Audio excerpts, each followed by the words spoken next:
खिलाफ ज़ाबिता तामीरात पर सिंध हुकूमत का बड़ा फैसला सामने आ गया। ज़राए के मुताबिक सिंध हुकूमत ने खिलाफ ज़ाबिता तामीरात को कानूनी तहफ़्फ़ुज़ फराहम करने का फैसला कर लिया और सूबे भर में जो गैर कानूनी तामीरात हैं इनको कानून का हिस्सा बनाने के लिए, रेगुलाइज करने के लिए ऑर्डिनेंस लाने का फैसला किया गया।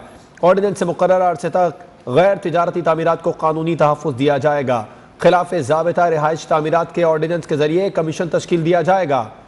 मजीद जानते हैं ब्यूरो चीफ कराची इम्तियाज़ खान फरहान से। अभी आपको बताएं कि खिलाफ ज़ाबिता तामीरात पर सिंध हुकूमत का बड़ा फैसला सामने आ गया।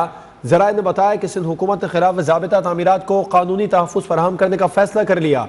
सूबे भर में तामीरात को रेगुलाइज कराने के लिए ऑर्डिनेंस लाने का फैसला किया गया। हमारे ब्यूरो चीफ इम्तियाज़ खान फरहान हमारे साथ मौजूद हैं, उनसे बात करेंगे। इम्तियाज़ साहब, ऑर्डिनेंस कब तक आएगा और जो खिलाफ ज़ाबिता जो इमारत हैं, तामीरात हैं, उनको कानूनी दर्जा दिया जाएगा? जी बिल्कुल, इस सिलसिले में कल आबाद का एक डेलीगेशन मोहसिन शेखानी की क़यादत में गवर्नर सिंध से भी मुलाकात करेगा ताकि अगर हुकूमत सिंध की जानिब से कोई ऑर्डिनेंस तैयार किया जाए तो गवर्नर उस पर साइन कर दें, क्योंकि ऑर्डिनेंस जो है सूबाई ऑर्डिनेंस गवर्नर के दस्तखत से ही जारी हो सकता है। इस सिलसिले में तमाम जो सलाह मशवरे हैं, कानूनी मशवरे हैं, वो मुकम्मल कर लिए गए। लेकिन हमारे ज़राए ने बताया कि जिन जिन बिल्डिंग्स या मकामात के लिए अदालत के फैसले मौजूद हैं उनके हवाले से ऑर्डिनेंस काबिल अमल नहीं होगा। अदरवाइज जहां फैसले नहीं है लेकिन वो मुतासरा इलाके हैं जिसमें गुजर नाला है, औरंगी नाला है और ये लियारी नदी के साइड के साथ साथ और जो 16 इमारतें आ रही थी जिनके बारे में कहा जा रहा था कि वो खिलाफ ज़ाब्ता तामीर की गई है, लेकिन उसके बारे में प्रोसीडिंग शुरू नहीं हुई है अदालतों में, तो ये ऑर्डिनेंस उनके लिए लाया जाएगा। इसमें जाहिर है कि थोड़ा सा वक्त लगेगा, लेकिन हुकूमत सिंध जो कि पीपल्स पार्टी की गवर्नमेंट है और जो गवर्नर सिंध जो कि तहरीक इंसाफ से ताल्लुक रखते हैं, वो दोनों इस पे कम अज कम ऑन बोर्ड नजर आते हैं। क्योंकि हुकूमत सिंध ने रेफरेंस दिया है पंजाब हुकूमत का कि पंजाब में एक ऑर्डिनेंस के जरिए कमीशन बनाया गया है जिसके सुप्रीम कोर्ट के रिटायर्ड जज सरबराह है। उसी तर्ज के ऊपर सिंध के अंदर एक कमीशन कायम किया जाएगा ऑर्डिनेंस के जरिए, जिसके सरबराह सुप्रीम कोर्ट के जो जज है रिटायर्ड ने सूबे भर में तामीरात को रेगुलाइज करने के लिए ऑर्डिनेंस लाने का फैसला किया। ब्यूरो चीफ कराची इम्तियाज़ खान फरहान इस बारे में तफसीलात बता रहे थे। आपका शुक्रिया। आबाद चेयरमैन मोहसिन शेखानी ने तामीराती मंसूबों के लिए सिंगल अथॉरिटी बनाने का मुतालबा कर दिया। कहा एक सिंगल अथॉरिटी होनी चाहिए जो मंजूरी दे और उसके बाद भी कुछ हो तो इदारा जिम्मेदार हो, बिल्डर नहीं। एक मास्टर प्लान बनाया जाए ताकि सब इसको फॉलो करें। हम गैर कानूनी तामीरात के खिलाफ हैं। गैर कानूनी तामीरात में मुलव्विस बिल्डर्स को आबाद से निकाल देंगे। 17 लोगों का अब आबाद से ताल्लुक नहीं। हमने charter of demand governor Sindh को जमा करा दिया। हमारी तो चाहत है कि इन शहरियों, हमारे जितने क्लाइंट इस कराची के लोग, उनके साथ हो। हम इलीगल कंस्ट्रक्शन कहीं भी हो रही है उसके अगेंस्ट है। वो कराची में कहीं भी हो इलीगल, जो भी बगैर नक्शों के, हमारा आबाद का मेंबर वही है जो नक्शे पास करवाता है। और अगर कोई आबाद का मेंबर भी इलीगल कंस्ट्रक्शन करता है तो आबाद कोई सपोर्ट नहीं करती, किसी को ना करेगी। और नस्ला टावर का इशू नहीं, पूरे पाकिस्तान में गैर कानूनी तामीरात हो रही हैं। पेशावर में न्यूज़ कॉन्फ्रेंस करते हुए वज़ीर इत्तलात सिंध सईद गनी ने कहा गरीबों के घरों को मस्मार किया जा रहा है। 6000 से ज़ायद गैर कानूनी सोसाइटियों को रेगुलराइज करने जा रहे हैं। सिंध हुकूमत नस्ला टावर से मुतालिक कमीशन बनाएगी। लाखों लोग, हजारों की बात नहीं, लाखों लोग जो हैं वो बेघर हो जाएंगे। वो लोग जो दोबारा घर बनाने के काबिल नहीं रहेंगे और अगर उन लोगों को घरों से निकाल दिया गया, उनके मकानात तोड़ दिए गए, तो उसका इम्पैक्ट हमारी सोसाइटी और मुआशरे पर क्या ख़तरनाक होगा उसको हमें देखना चाहिए। तो अदालत में बैठे हुए जो मौजूद जज साहिबान हैं, मुझे उनकी नीयतों पर कोई शुबा नहीं है। वो कराची शहर में गैर कानूनी कामों को रोकना चाहते हैं, बहुत अच्छी बात है। वो कराची की खूबसूरती को बहाल करना चाहते हैं, बहुत अच्छी बात है। लेकिन क्या हम अपने लाखों लोगों को बेघर करके ये मकासद हासिल करना चाहते हैं? तो मैं समझता हूँ कि शायद ये मुश्किल बात है। हमें भी वो इजाज़त होनी चाहिए। हम भी इस बात पे गौर कर रहे हैं कि हम कोई ऐसा कानून बनाएं जिसके ज़रिए कोई कमीशन बनाया जाए, जिसकी सरबराही सुप्रीम कोर्ट का कोई रिटायर्ड जज करे और वो ये तय करें कि इन इमारतों को, इन आबादियों को हमें किस तरह से रेगुलाइज करना है ताकि हम अपने पाकिस्तानियों के घरों को बचा सकें। थैंक यू जी, थैंक यू। अदालती अहकामात पर नस्ला टावर को गिराने का अमल जारी है। हैवी मशीनरी इमारत की छत पर मौजूद है। इमारत को फ्लोर बाय फ्लोर तोड़ा जा रहा है।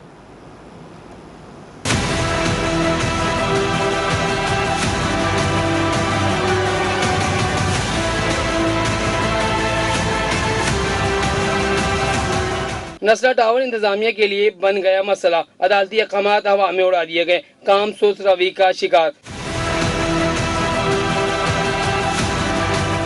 सुप्रीम कोर्ट ने 400 मजदूर लगाकर काम करने की हिदायत की थी, लेकिन सिर्फ 100 मजदूर काम कर रहे हैं। इंतजामिया की जानिब से हैवी एक्यूएटर की मदद से बिल्डिंग की छत और पहले फ्लोर को मसमार करने का काम जारी है। मशीन के साथ मजदूर भी बिल्डिंग के मुख्तलिफ फ्लोर्स को तोड़ने में मसरूफ हैं। बिल्डिंग के पार्किंग फ्लोर्स की दीवारों को मुकम्मल तौर पर तोड़ दिया गया। सिंध हुकूमत ने नस्ला टावर के अतराफ में दफा 144 लगा रखी है, जबकि अतराफ में पुलिस और रेंजर्स की नफरी भी तैनात है। नस्ला टावर से तारे रोक डालने वाली सड़क भी बंद कर दी गई है।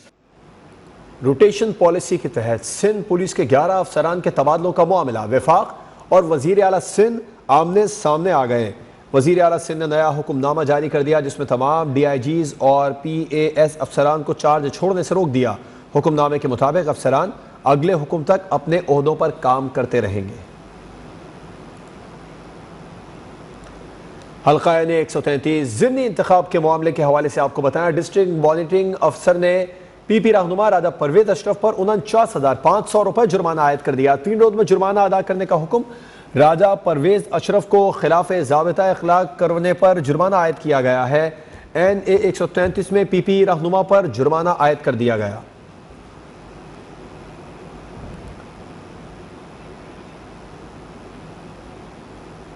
सऊदी अरब और पाकिस्तान के दरमियान डिपॉजिट मुआहदा तय पा गया। सऊदी अरब पाकिस्तान स्टेट बैंक के पास $3 अरब रखवाएगा। स्टेट बैंक ने एलामिया भी इस बारे में जारी कर दिया है, जिसमें कहा गया है कि सऊदी डिपॉजिट्स स्टेट बैंक के ज़र मुबादला ज़खायर का हिस्सा होंगे। सऊदी अरब की नुमाइंदगी सऊदी फंड बराए तरक्की ने की। मुआहदे पर सऊदी फंड के CEO सुल्तान बिन अब्दुर्रहमान मुर्शिद ने दस्तखत किए, जबकि गवर्नर स्टेट बैंक रजा बाखिर ने पाकिस्तान की जानिब से दस्तखत किए। सऊदी डिपॉजिट्स कोरोना वबा के मनफी असरात दूर करने में मददगार होंगे।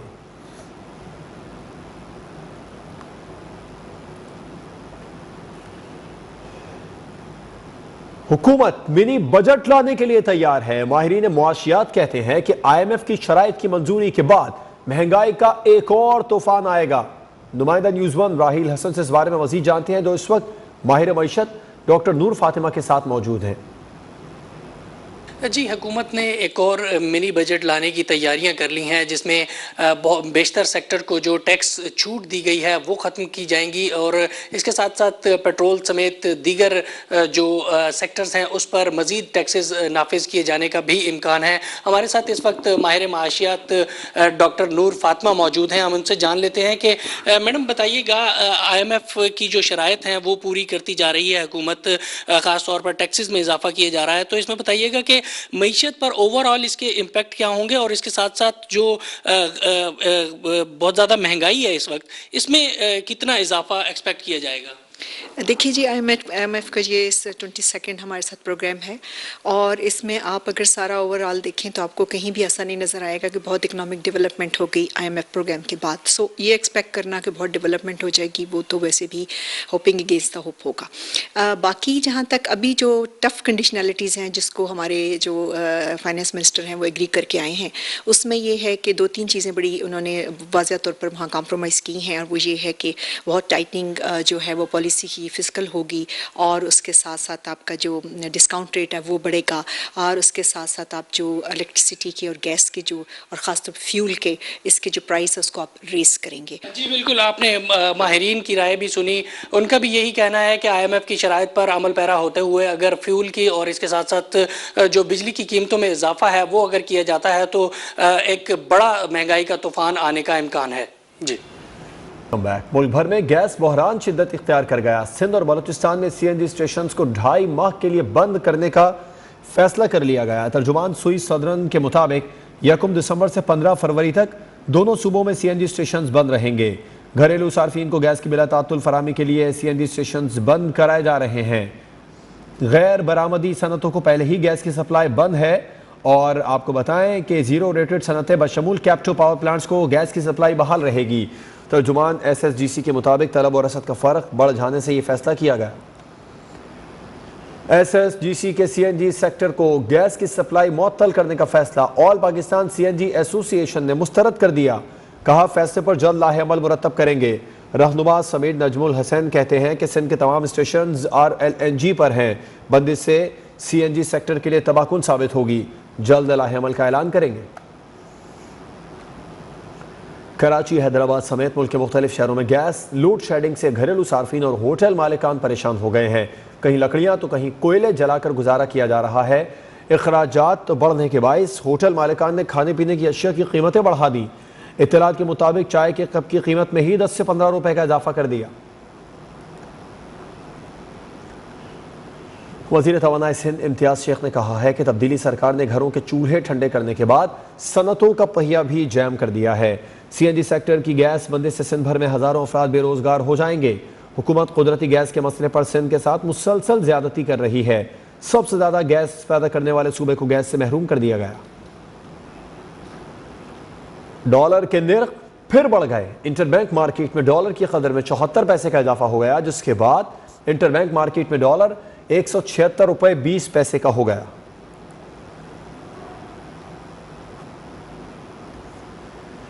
मुल्क में सोने की फी तोला कीमत में इजाफे का सिलसिला जारी है। 1 तोला सोना 1000 रुपए महंगा हो गया। फी तोला सोना 1,23,800 रुपए का हो गया है। 10 ग्राम सोने के दाम भी 857 रुपए बढ़ गए। कीमत 1,06,138 रुपए हो गई।